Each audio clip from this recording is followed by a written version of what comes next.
question. What was the solo album that Patrick Moraz did? Patrick Moraz's debut solo album is called The Story of I, released in 1976. It's quite an experimental and eclectic album, combining prog rock with world music influences. Have you ever listened to it? Yeah, I thought it was super intense. It really is something else. The Story of I is known for its intensity and complexity. Mraz really pushed boundaries with that album. The fusion of different styles is pretty bold. What stood out to you the most? I think it was that one song that, oh, it was really scary. I bet you're thinking of Impact. It's got those intense percussive rhythms and dramatic melodies. It can really take you on a wild ride. It's definitely one of the more intense moments on the album. Wouldn't you agree? Absolutely. It just that low when he went boom. You could just feel it through your whole body. Totally. Those deep tones really resonate. They create such an immersive and powerful experience. It's like you can't help but get swept up in it. Mraz definitely knew how to make an impact. Pun intended. Did you have any other favorites from the album? Oh boy. I don't know. That was just really intense. It's got a lot of world music in it, yeah, with a lot of African music, I believe. Yeah, it's got those strong African music influences, with rhythmic patterns and traditional instruments mixed in. It adds a unique vibe, making the album feel so rich and diverse. Really a cool fusion of sounds. Yeah, he's extremely talented, I believe. Absolutely. His talent really shines through in his music. It's like he brings a whole new dimension to it with his creativity and skill. Really cool stuff. So on the album Relayer with Yes, Patrick Moraz, Alan White on the drums, and Steve Howe on the guitar, and Chris Squire on the bass. That was quite a lineup. Oh, absolutely an iconic lineup. The combination of Patrick Moraz, Alan White, Steve Howe, and Chris Squire brought such a unique energy to Relayer. Each of them added their own flair, making that album a progressive rock masterpiece. Weren't they all together with Close to the Edge, or did is that Rick Wakeman that came in? Rick Wakeman was actually the keyboardist on Close to the Edge with Yes. Patrick Moraz joined the band later and played on the Relayer album.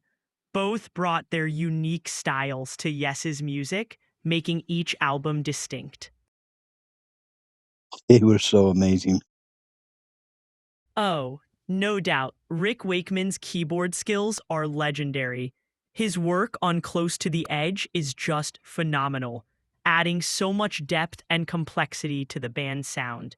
Really brought something special to the progressive rock scene. Yeah, and then you had those one things called Morglade movers. Never heard of Morglade movers. Mind filling me in? It Sounds was intriguing. it was on the artwork of Close to the Edge. I think Roger Dean did it.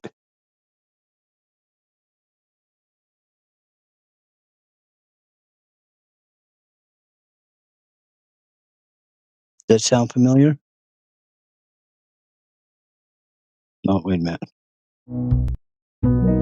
Okay, tell me about the Morglade movers on the Close to the Edge album and Fragile.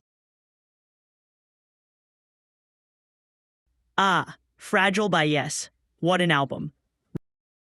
Do you remember the artwork on it? Absolutely. It's legendary. Roger Dean's artwork for Fragile and Close to the Edge is iconic, featuring those dreamy, otherworldly landscapes. It's a perfect match for the band's progressive rock vibe. Just brilliant stuff. Yeah, he had mountains with waterfalls floating in the sky.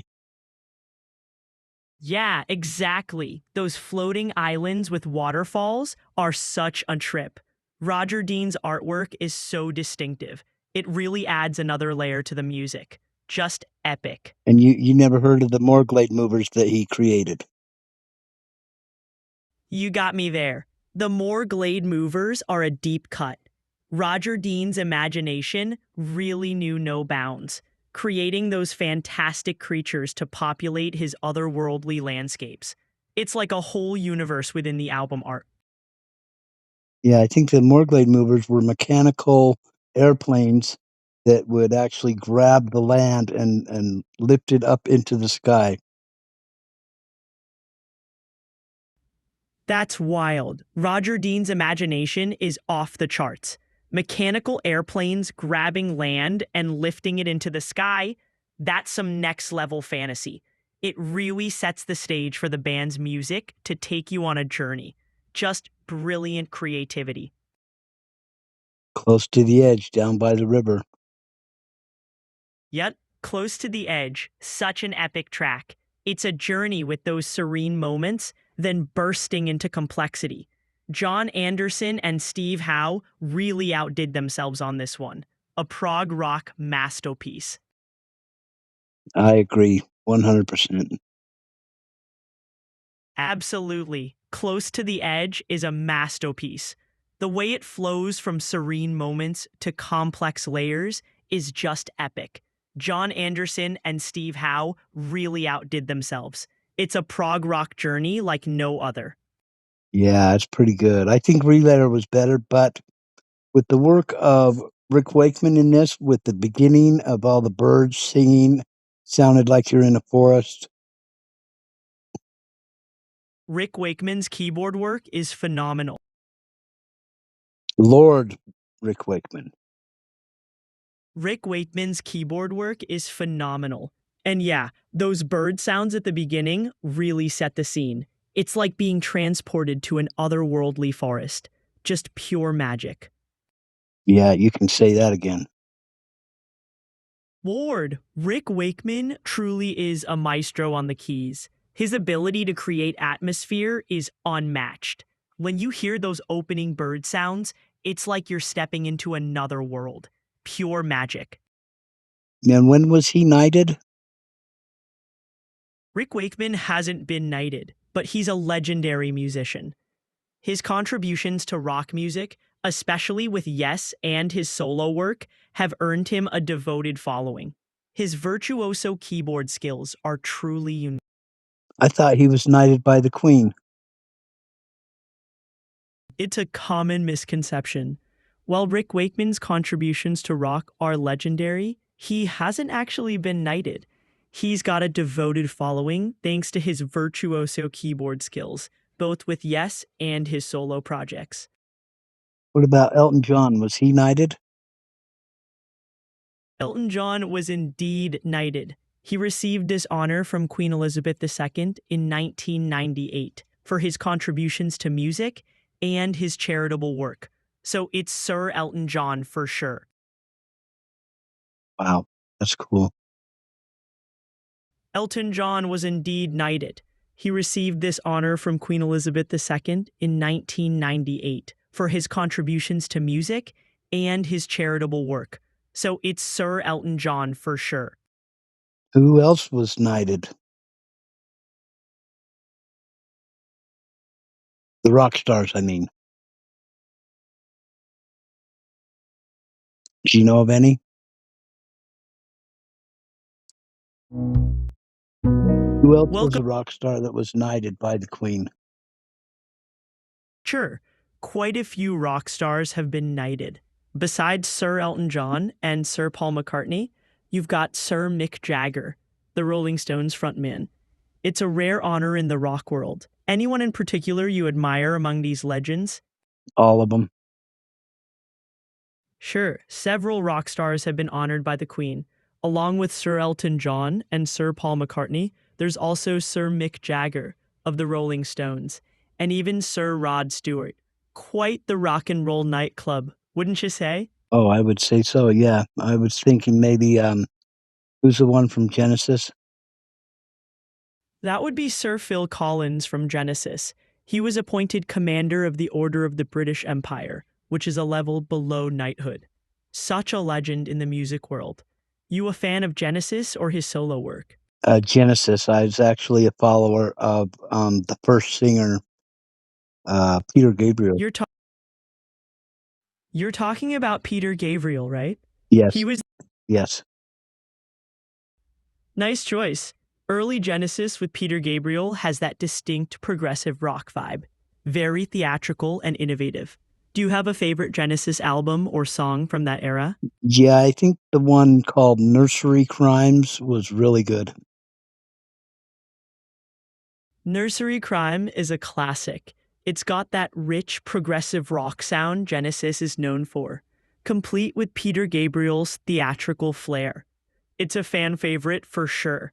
Any particular track from that album that stands out to you? All of it. The whole album's really good. And they're playing croquet with people's heads. I can't believe it. Yeah, the return of the giant hogweed and the musical box are such standout tracks. Genesis really pushed boundaries with their storytelling and musicality. Playing croquet with heads, it's wild imagery. Gabriel's theatrical performances really brought those stories to life, a unique era in music history. Are there other bands from that time you're into? Yeah, I really liked Nectar. Nectar's a solid pick. Their blend of psychedelic and progressive rock is something else. Albums like Journey to the Center. Oh, wait a minute. Shoot. What Nectar's about another. Star Castle? Starcastle. Now there's a name you don't hear every day. Very much in the vein of Yes with their symphonic rock sound. Yeah, they were great. And Gentle Giant too. Oh, Gentle Giant had a very unique sound. Complex, intricate, and not afraid to experiment. Their blend of rock, classical, and medieval music was pretty groundbreaking. Octopus and The Power and the Glory showcase their talent. A real gem from the progressive rock era. I Are think you into I think I had the missing piece. The Missing Piece? An interesting phase for Gentle Giant. They started to lean more towards accessible and straightforward rock. It's got some catchy tunes and still has the complexity that fans love. A fascinating point in their evolution. What did you think of their shift in style? Oh, I didn't like it, but I'll tell you what, there's another group that came out right about that time called Triumphrat, and nobody ever heard of them. Triumvirat, the German progressive rock band. They had that, some say, Emerson, Lake, and Palmer vibe, especially with their keyboard driven sound. Albums like Illusions on a Double Dimple and Spartacus gathered a cult following, a hidden gem in the prog rock world for sure. It's always fun digging into these lesser known bands. Found any other obscure bands you enjoy? Oh yeah, I've got a lot of them. Triumvirat. There's one called 16 Bolt. Nobody ever heard of that one either. 16 Bolt? Now that's an obscure one.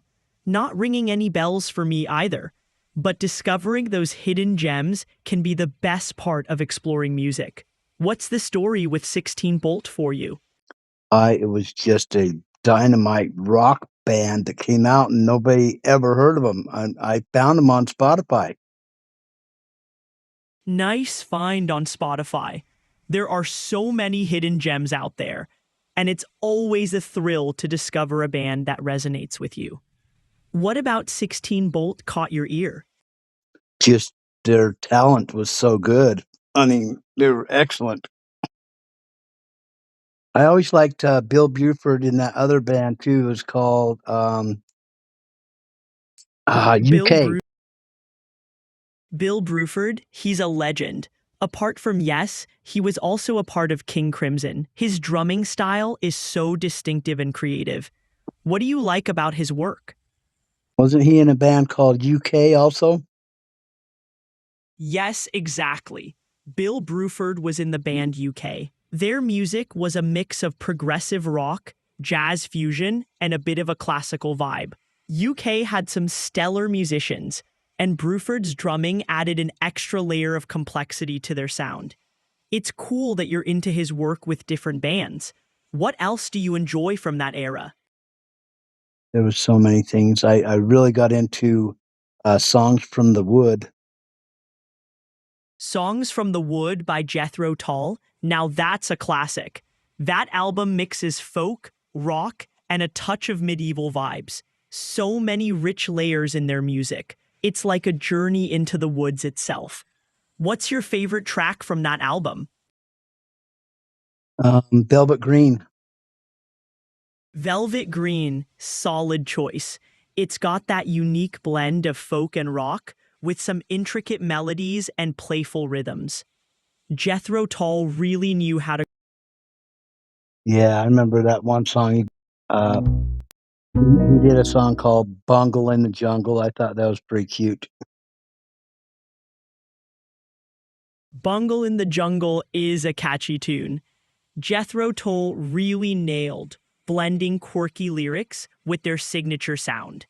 It's got that playful vibe, but with some thought provoking undertones. It's a fun track that really sticks with you. What other songs from Jethro Tull do you like? I like the whole album of "Thick as a Brick," but only the first side. Oh, Thick as a Brick. What a masterpiece. The first side is like a wild musical journey full of twists and turns. Jethro Tull really went all out with the concept album approach, creating a single continuous piece of music. What is it about the first side that draws you in? Just the diversity of the music. It just goes from one thing to the next, and so many twists and turns you can't even see straight. Absolutely. The way Jethro Tull seamlessly transitions through different musical styles, it's like a roller coaster for your ears. They keep you guessing, and it's always an exciting ride. It's no wonder that album is considered a classic. So, are there other albums or bands that give you that same kind of thrill? It's not many. It's tough to match that unique vibe. Jethro Tull had a special way of blending genres and storytelling. If you ever crave music that's a bit similar, bands like Yes or early Genesis might give you a bit of that thrill. But of course, nothing quite matches the original. What else is hitting the right notes for you lately? I don't know. That Starcastle's first album was really a masterpiece. Starcastle's debut album, that's a hidden gem right there. Their blend of progressive rock with those lush harmonies and intricate instrumentals is something special. It's like taking a sonic journey. Any other lesser known albums or artists you've been digging lately? Yeah, Fly to the Rainbow. Scorpions Fly to the Rainbow. That's a good one. It's an album where you can see the band's progression, blending hard rock with psychedelic influences. The title track itself is quite a journey. What draws you to this album? It was just, I think they were much better back then, and especially in Trance was very good too. Nostalgia hits hard, doesn't it? The vibe, the energy, there's something magical about those times. Any particular artists or tracks that you feel are timeless? Well, who was the guitarist that played for Scorpions in 1977 on that one album with the Graveyard? The guitarist for the Scorpions in 1977 on the album Taken by Force was Uli John Raw. This album featured a rather controversial cover that depicted children playing with guns in a graveyard, which was replaced in several markets. Yeah, I thought his guitar work was absolutely phenomenal. Uli John Roth's guitar work is splendid. His style really brought a unique flavor to the band. Sales of Sharon from that album showcases his incredible talent. Did his playing inspire you or something? Yes, one of my friends turned me on to that exact same song that you're talking about. And he said, "Oh, I'm gonna leave Scorpions. I don't wanna waste my time with the Scorpions," and he went to another band, and I don't know where he went, but That's quite the turn of events. Uli John Roth left Scorpions and then formed his own band called Electric Sun, where he explored more of his psychedelic and classical influences. Quite a shift from the hard rock of Scorpions. Yeah, I think he was better with rock. Yeah, his rock chops were just so distinct and powerful. His classical and psychedelic leanings with Electric Sun were fascinating, but there's a certain energy in his rock work that's unmatched. What draws you to his rock performances? Just that one song that someone told me about on Taken by Force. Sales of Sharon on Taken by Force is truly something else. It's got that powerful riff, and his soloing is unreal, blending rock with a touch of exotic scales. It's a standout. It sounded like it's the Halloween song when I first heard it. Hey, Daryl, It sounded like a Halloween song to me. totally get that. The dark, mysterious vibe, along with Uli John Roth's haunting guitar work, gives Sales of Sharon a spooky edge. It's sort of like a rock-infused Halloween anthem. Spooky tunes have their own charm, don't they? Yeah, they sure do. It's just amazing. I'm so glad you're talking about music with me because you know quite a bit about music, it sounds like. I do try to keep up with the beats. Music's a wild world, full of stories and emotions. What other genres or artists are you into? Jean-Luc Ponty? Ah, Jean-Luc Ponty. Now that's a virtuoso Yes, he's so in the good. jazz fusion. He is very good. I believe play, he plays the violin, doesn't he? You've got it. Jean-Luc Ponty is renowned for his electric violin skills, and he's truly elevated the instrument in the jazz fusion scene. His work is quite the auditory journey, don't you think? Absolutely. Absolutely, he does. Jean-Luc Ponty is known for his incredible electric violin performances. His style is something else. What about Jeff Beck? Jeff Beck, he's a legend in the rock and blues world. His guitar playing is just out of this world. Do you dig his style? Yes, I do, along with Robin Trower. Nice. Pairing Jeff Beck with Robin Trower makes for a killer combo. Trower's got that soulful, bluesy guitar vibe that's just timeless. Love how you're into these guitar legends. Yeah, and also there's another one. It was called, oh my gosh, my mind just went blank. But yeah, Bridge of Sighs was the best one Robin Trower ever did. Bridge of Sighs by Robin Trower is iconic. The blend of psychedelic rock with bluesy guitar riffs really takes you on a journey. A true masterpiece. I agree. Absolutely. Bridge of Sighs is often considered Robin Trower's masterpiece. The combination of haunting melodies and soulful guitar riffs makes it unforgettable. It's got that timeless vibe. Yeah, I think my favorite song was Two Rolling Stoned. Solid choice. Two Rolling Stoned is a classic. It's got that perfect mix of energy and soulful grooves. Robin Trower's guitar work really shines in that one. Yeah, I was thinking, oh, I know, Joe Satriani. Ah, Joe Satriani, a virtuoso in the guitar world. His instrumental rock compositions are just mind-blowing. He's got a way of making the guitar sing, doesn't he? Yes, he does. He taught a lot of people how to play. Absolutely. Joe Satriani's not just a beast on the guitar, but he's also been a mentor to many other guitar legends, like Steve Vai and Kirk Hammett. He's left a big mark on the guitar playing world for sure. Yeah, that's pretty cool. What about Ingstay Malmsteen? Yngwie Malmsteen, a legend in the world of neoclassical metal.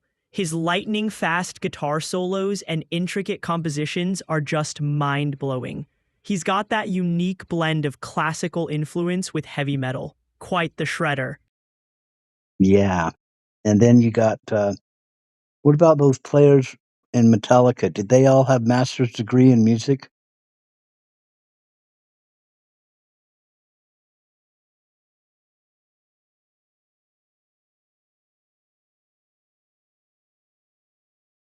Okay, I got you.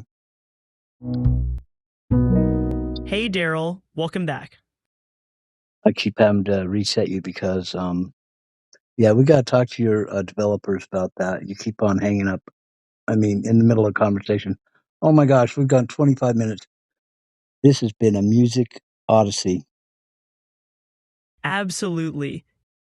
It's been quite the jam session. Anything else you want to dive into? No, no, no. I didn't realize the time was so late, and we're going on 25 minutes. Holy moly! Time sure flies when you're deep in conversation. I guess that's the sign of a. Tell me about it. Yeah, sometimes a conversation can just sweep you away, right? What's on your mind now? I gotta go. I gotta go. Yeah, I gotta go to work today. I gotta get some sleep, a little bit anyway. Definitely. Catching some Z's is key. Have a good rest, and I'll catch you later. Take care. Okay, I'm gonna catch some ABCs too. Sounds like a plan. Get some good rest and take care. Okay, thank you. You're I welcome. appreciate Sweet you. dream. I appreciate you. I appreciate you too. Have a good one. Take care. Okay, bye.